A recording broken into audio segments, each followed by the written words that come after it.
राधे राधे। स्वागत है आपका आज के सुंदर से प्रोग्राम में। मैं हूं अनिरुद्धाचार्य, आप सबका दास। महाराज का मंत्र कार्यक्रम में आपका बहुत बहुत स्वागत है। आज बात करेंगे गौ माता की। आज गोपाष्टमी है। आज के दिन से ही भगवान श्री कृष्ण ने गाय चराना स्टार्ट किया था, बछड़ों को चराना स्टार्ट किया था, गौ माता की सेवा प्रारंभ की थी।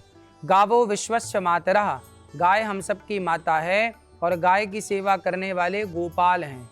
गाय की सेवा गोपाल, भगवान ने गौ पालन किया, गाय की सेवा की, इसलिए भगवान का नाम पड़ा गोपाल। गाय हमारे वेद पुराणों में विशेष महत्व रखती हैं। भगवान श्री कृष्ण का अवतार हुआ, भगवान श्री राम का अवतार हुआ गाय की रक्षा करने के लिए, गाय की सेवा करने के लिए। गाय की सेवा करने से प्रभु का नाम पड़ा गोपाल। विप्रधेनु सुरसंतहित लीन मनुज अवतार। भगवान जब देखते हैं कि धरती पर गाय बड़ी परेशान है, गाय पर बड़ा संकट है, तब भगवान गाय की रक्षा करने के लिए आते हैं। आप सबको चाहिए कि आज जहाँ जहाँ गाय की भूमि है, आज आप देखते होंगे कि सड़कों पर गाय बैठती है। कभी आपने अपने आप से सवाल ना किया होगा कि आज गाय सड़कों पर क्यों बैठती है, इसका कारण क्या है? तो आज आपको इसका कारण बताते हैं। क्या हुआ कि पहले के ज़माने में गांव-गांव में सरकारी रिकॉर्ड पर गौचर भूमि होती थी। हर गांव में, हर जगह गौचर भूमि होती थी। तो गाय अपनी भूमि पर चरती थी और सरकारी रिकॉर्ड में जो गौचर भूमि है, उस गौचर भूमि में वो बैठती थी। अब गौचर भूमियों को कुछ लोगों ने कब्जा कर लिया और जब गौचर भूमि कब्जे के कारण ख़त्म हुई तो गाय कहाँ जाए, तो सड़कों पे आके बैठने लग गई। गाय को ट्रक वाला धक्का मारता है, गाय मर जाती है। कितने बूचड़ खाने चल रहे हैं। गाय को कसाई उठा कर ले जाता है और गाय की निर्मम हत्या कर देता है।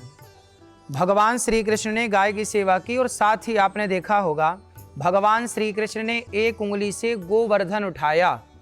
अब आप ये सवाल पूछ सकते हैं कि भगवान ने गोवर्धन क्यों उठाया, ये गोवर्धन का क्या रोल है? तो ध्यान से सुनिए। ये गोवर्धन वही गोवर्धन है जिस गोवर्धन पर, जिस पहाड़ की तलहटी पर गाय चरती हैं। मतलब वो गोवर्धन गौचर भूमि है, वहाँ पर गाय चरती हैं। तो भगवान कृष्ण कहते हैं कि जहाँ गाय चरती हैं, जहाँ गाय रहती हैं, उस भूमि को मैं अपने हाथ पर धारण करूँगा। तो गोवर्धन को भगवान ने एक उंगली से उठाकर समाज को मैसेज दिया कि जहाँ गाय चरती हो, जहाँ गाय रहती हो, उस गौचर भूमि को कभी कोई छेड़े ना, क्योंकि उस भूमि की रक्षा स्वयं भगवान, गाय के लिए पहाड़ उठाना पड़ा तो पहाड़ उठा गए। और गोवर्धन का अर्थ ही है गाय का वर्धन। भगवान ने गाय के लिए गोवर्धन उठाया और गौचर भूमि की रक्षा की। हम सबको चाहिए कि गौचर भूमि की रक्षा करें, गाय की भूमि पर कब्जा ना करें, गाय को चरने दें, गाय को रहने दें। गाय सुखी रहेगी जिस देश में, वो देश खुशहाल रहेगा, सुखी रहेगी। भगवान श्री कृष्ण गाय को चराने जाते हैं, स्वयं उनके थन में मुंह लगा करके भगवान दूध पीते हैं। आज गोपाष्टमी है, कहा जाता है कि आज गाय दान करने की बड़ी महिमा है। इसलिए गौरी गोपाल गौशाला में जो गाय रहती हैं, आप भी गौशाला से जुड़ें, आप भी गाय का दान करें और गाय की सेवा करके पुण्य के भागीदार अवश्य बनें। कहा जाता है कि गाय की एक परिक्रमा कर लेने से संपूर्ण तीर्थों की परिक्रमा करने का फल प्राप्त होता है। एक बार किसी ने कहा कि हम संपूर्ण पृथ्वी का दान करना चाहते हैं, क्या संभव है? तो कहा कि आप एक तराजू पर संपूर्ण पृथ्वी दान करने का पुण्य रखिए और दूसरे पलड़े पर क्या रखें कि संपूर्ण पृथ्वी दान करने का फल मिल जाए। तो कहा कि आप गाय को रखिए। ये ऋषियों की चर्चाएं हैं। एक ऋषि ने कहा कि आप गाय को रखिए। एक पलड़े पर गाय को रखा गया और दूसरी पलड़े पर संपूर्ण पृथ्वी दान के पुण्य को रखा गया। तो गाय का पलड़ा भारी था। मतलब जब आप गौ दान करते हैं तो एक गाय से संपूर्ण पृथ्वी दान करने का पुण्य प्राप्त होता है, गाय के दान से। कहते हैं गाय माँ है, क्यों माँ है? क्योंकि गाय का दूध ही बच्चे के लिए सुपाच्य है, इसलिए गावो विश्वस्य मातरः। आप सबसे मेरी प्रार्थना है कि गौ माता की सेवा करके आप भी एक सच्चे भारतीय होने का परिचय दें। गाय के जो नीचे झालर होती है, कहते हैं उस पर हाथ फेरने से गाय जब सिर ऊपर करती है तो गाय मानो ईश्वर से प्रार्थना करती है कि प्रभु इसने हमें सुख दिया है, इसने हमें आनंद दिया है, आप भी इसे सुख दीजिए। जब गाय चारा खाती है तो चारा खा के गाय क्या करती है? गाय जुगाली करती है, पगुराती है, पागुर करती है, मुंह चलाती है। कहा जाता है कि जब गाय खा के जुगाली करती है तो उसका खाया हुआ सभी पच जाता है। उसी तरह यदि गाय आपका चारा खाती है, आपके द्वारा ग्रहण करती है वो खाद्य पदार्थ, तो वो जब जुगाली करती है, पचाती है, तो देने वाले दानी का वो सारा पाप पचाकर, आने वाला संकट पचाकर भस्म कर देती है। भगवान राम के वंश में एक राजा हुए हैं, राजा दिलीप। राजा दिलीप की कोई संतान नहीं थी, बड़े परेशान, दर दर की ठोकर खाए कि पुत्र कैसे हो। तब वशिष्ठ जी से कहा कि मेरी संतान नहीं है, बताइए क्या करूं कि पुत्र हो। तब वशिष्ठ जी ने कहा कि आप पर गौ माता की कृपा ना होने से आपने गाय का अनादर किया है, गाय की आपने अवहेलना की है, इसलिए आपको संतान नहीं हो रही है, आप गाय की सेवा करिए।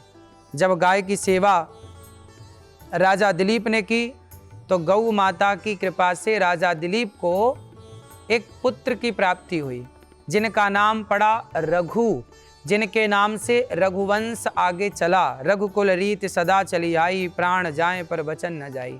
इसलिए गाय की सेवा करके यदि भगवान राम के पूर्वजों का वंश आगे बढ़ा तो गाय की सेवा करने से आपका और हमारा भी वंश आगे बढ़ेगा। इसलिए हम सबको गौ माता की सेवा करनी चाहिए, हम सबको गौ माता की पूजा करनी चाहिए। आप सबको चाहिए कि आप सब बड़े प्रेम से गाय की सेवा करें। यदि गाय की सेवा की, जिसका वंश आगे नहीं बढ़ रहा है, आपने डॉक्टरों को दिखा लिया, थक गए, तो अब बस गौ माता की सेवा कर लीजिए। यदि गौ माता की सेवा करने से आपके ऊपर गौ माता प्रसन्न हुई, गाय में संपूर्ण देवी देवताओं का वास होता है, इसलिए गाय की सेवा कर लेने से गोविंद की सेवा हो जाती है। गाय को प्रसन्न कर लेने से गोविंद प्रसन्न हो जाते हैं। इसलिए आप सब गाय की सेवा करेंगे तो आपका भी वंश बढ़ेगा। हम भारतीय कितने साइंटिफिक हैं, देखिए हमारे यहाँ वंश को क्या बोलते हैं। हमारे यहाँ लोग कहते हैं ना हमारा वंश आगे बढ़ेगा, हमारा गोत्र आगे बढ़ेगा। आपका भी जो गोत्र है वह गोत्र भी तो गाय के नाम से है। गोत्र, गा में ओ की मात्रा, मतलब गौ माता के द्वारा ही आपका गोत्र है, गाय के नाम से ही आपका गोत्र पड़ा। हमारे यहाँ भगवान श्री कृष्ण का धाम क्या है? गौलोक धाम। गाय के नाम से ही भगवान गौलोक में विराजते हैं, तो गाय के नाम से ही भगवान का धाम है गौलोक। इसलिए आपको भी गौलोक की प्राप्ति करना है, भगवान को पाना है, तो गाय की सेवा अवश्य करिएगा। गाय के बिना ना तो गौलोक मिलेगा, ना मोक्ष मिलेगा, ना सद्गति होगी। इसलिए जीवन में आज गोपाष्टमी के पावन पर्व में आज गौ दान जरूर करें। आज के दिन से ही भगवान श्री कृष्ण ने गौ माता का चारण अर्थात गौ माता को चराना, गौ माता की सेवा भगवान श्री कृष्ण ने स्टार्ट की थी। आज का उपाय, गौ माता का उपाय, गाय के शरीर से हमें 5 वस्तुएं प्राप्त होती हैं, जिन्हें पंचगाव और पंचगव्य भी कहा जाता है। पंचगव्य गाय का दूध, गाय का दही, गाय का घी, गाय का गौमूत्र और गाय का गोबर का अर्क। ये 5 चीज़ों का मिश्रण करके यदि आप पीते हैं, पंचगव्य पान करने की वैदिक परंपरा है। जब तक यज्ञ में पंचगव्य का पान ना कराया जाए, ना किया जाए, तब तक आपका कार्य सफल नहीं होता। आप पंचगव्य पी करके अपने मन बुद्धि को पावन कर सकते हैं, पवित्र कर सकते हैं। तमाम बीमारियों से बचाने का कार्य पंचगव्य करता है। गाय की संज्ञा पशुओं में नहीं है, जानवरों में नहीं है। गाय को देवताओं ने माता माना है। समुद्र मंथन से गाय प्रकट हुई है, अत्यंत महत्वपूर्ण है गाय। जब समुद्र मंथन हुआ तो पहले नंबर पर विष निकला, जिसे भगवान शिव ने ग्रहण किया, और दूसरे नंबर पर गाय निकली, जिसे संतों ने ग्रहण किया। तो तो गाय समुद्र मंथन से निकली है। जिस मंथन से अमृत निकला है उस मंथन से गाय निकली है। आज का समाधान में मैं आपको गाय की एक छोटी सी कथा भगवान श्री कृष्ण की सुना रहा हूँ। आप इसे सुनेंगे तो इस कथा को सुनने मात्र से प्राणी पाप मुक्त हो जाता है। आज गोपाष्टमी की कथा है। आज बड़े प्रेम से हम आपको गोपाष्टमी की एक छोटी सी कथा सुनाते हैं। आज के दिन ही भगवान श्री कृष्ण माँ से बोले, माँ मैं भी गैया चराए पे जाऊँ? मैया बोली, ना लाला तू बहुत छोटो है, तू गैया ना चरा। ना मैया मोको भी गैया चरानो है। कन्हैया मचल गए कि मैया आज मोको आज्ञा दे दे कि मैं गैया चराए पे जाऊँ। भगवान श्री कृष्ण के जब कहने से मैया यशोदा ने कहा कि अच्छा तेरी इच्छा है गैया चराए भी कि तू जा। आज से ही भगवान ने गैया चराना स्टार्ट किया। आज से भगवान ने गाय का पूजन स्टार्ट किया। तो भगवान श्री कृष्ण की शुरुआत गायों की सेवा से आज के दिन हुई, इसलिए इस त्यौहार को गोपाष्टमी कहा जाता है। मैया ने हंसते मुस्कुराते कन्हैया को आज्ञा दी और सभी ब्रज के ग्वाल वाले इकट्ठे भये। सब अपनी अपनी गैया लेकर के और जंगल की ओर चले गैया चराने के लिए। तो ये भगवान की बाल लीलाओं की शुरुआत, गायों की लीलाओं की शुरुआत आज के दिन से हुई, इसलिए इस आज के दिन को गोपाष्टमी के नाम से जाना जाता है। आज का वार्तालाप हाजीपुर से पीयूष राज का सवाल है, यूपीएससी की तैयारी करना चाहता हूं लेकिन मेरी याददाश्त बहुत कमज़ोर है, क्या उपाय करूं? अगर आपको याददाश्त बढ़ानी है तो आप शुद्ध देसी गाय का दूध पीना स्टार्ट करिए। यदि आप दूध पीते हैं और आप गाय की सेवा करते हैं तो निश्चित आपकी याददाश्त बढ़ेगी। रोज़ सवेरे सूर्य नमस्कार करिए और शीर्षासन, सिर केवल 2 मिनट 5 मिनट खड़े होंगे, इससे आपकी याददाश्त बहुत अच्छी होगी। चने को अंकुरित करके, दालों को अंकुरित करके आप नित्य बाल भोग में, नाश्ते में, ब्रेकफास्ट में इसको लेंगे तो आपका याददाश्त अंकुरित अनाज से बेहतर होगी।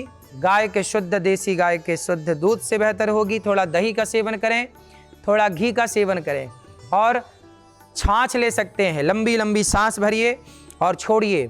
योग अभ्यास प्रैक्टिस करिए, एक्सरसाइज करिए, निश्चित आपकी याददाश्त मजबूत होगी। आज के संस्कार, गौ माता की सेवा। गौ माता की सेवा से गौ माता मनुष्य को नित्य सुख शांति देने वाली है। गाय हर गृहस्थ के घर में होना चाहिए, अवश्य ही होना चाहिए। गाय का गोबर जहाँ रखते हैं हम, गाय के गोबर से जो आंगन लीपा जाता है, जब भी भगवान की पूजा होती है तो आप गाय के गोबर से आंगन को लीप करके चौक पूरते हैं, फिर वहाँ पूजा होती है। बिना गाय के गोबर से लीपे आप पूजा करते हैं, वो पूजा स्वीकार नहीं होती। इसलिए जब भी सत्यनारायण भगवान की कथा सुने, कोई भी शुभ कार्य करें, पहले गाय के गोबर से वहाँ पर लीपा जाए तो ही वो भूमि पवित्र होती है। जब नया घर बनाते हैं तो नए घर में गौ माता का प्रवेश होता है, तब वो घर रहने के योग्य होता है। पहले लोग घरों में गाय की सेवा करते थे और नाना प्रकार से गाय की सेवा करके प्रसन्न करते थे। गाय के प्रत्येक अंग में देवी देवताओं का वास है। गाय के सिर पर, गाय के मस्तक पर, गाय के आँखों पर, गाय के चरणों पर, गाय के पेट पर, गाय की पूंछ पर। कहते हैं गाय के गोबर में लक्ष्मी का वास है, गौमूत्र पर गंगा का वास है ना। इस तरह से गाय के पूंछ से ही जब कन्हैया को नज़र लगती तो मैया 7 बार घुमाती। कैसी भी नज़र हो, आप गाय की पूंछ से बच्चे को 7 बार झाड़ा लगाइए, अपने आप तुरंत हाथों हाथ बच्चे की नज़र उतर जाएगी।